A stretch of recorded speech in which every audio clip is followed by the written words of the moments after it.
Assalamualaikum warahmatullahi wabarakatuh. Perkenalkan, nama saya Amia Putri Sandi dengan NIM 21042242 dari mata kuliah Ekonomi Publik. Di sini saya akan menjelaskan materi mengenai sistem perekonomian. Sistem perekonomian adalah sistem yang digunakan oleh suatu negara untuk mengatur dan mengalokasikan sumber daya, jasa, dan barang yang dimilikinya baik kepada individu maupun organisasi di negara tersebut. Perbedaan mendasar antara sebuah sistem ekonomi dengan sistem ekonomi lainnya adalah bagaimana cara sistem itu mengatur faktor produksinya. Selanjutnya, fungsi sistem perekonomian. Yang pertama, sebagai penyedia dorongan untuk berproduksi. Yang kedua, berfungsi untuk mengoordinasi kegiatan individu dalam suatu perekonomian. Yang ketiga, sebagai pengatur dalam pembagian hasil produksi di seluruh anggota masyarakat agar dapat terlaksana seperti yang diharapkan. Yang keempat, menciptakan mekanisme tertentu agar distribusi barang dan jasa berjalan dengan baik. Jenis sistem perekonomian. Yang pertama, tradisional.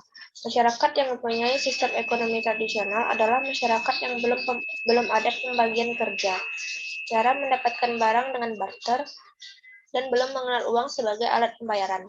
Produksi dan distribusi terbentuk karena tradisi dan hanya memenuhi kebutuhan hidup sehari-hari. Yang kedua, sistem ekonomi kerakyatan. Sistem ekonomi atas demokrasi ekonomi.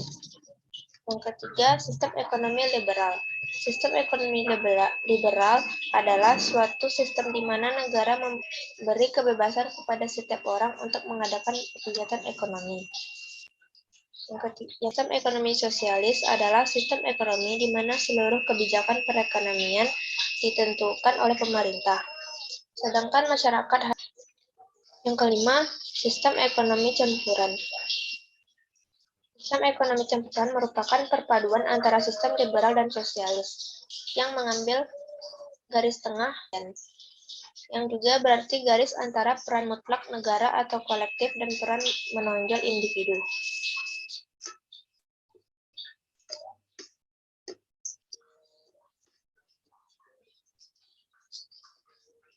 Selanjutnya, tujuan sistem perekonomian.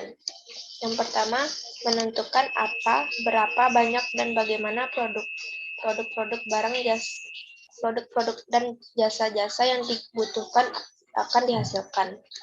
Yang kedua, mengalokasikan produk nasional bruto atau PNB untuk konsumsi rumah tangga, konsumsi masyarakat, pengganti stok modal, dan investasi. Yang ketiga, mendistribusikan pendapatan nasional di antara anggota masyarakat sebagai upah atau gaji, keuntungan perusahaan, dan bunga sewa. Yang keempat, memelihara dan meningkatkan hubungan ekonomi dengan luar negeri.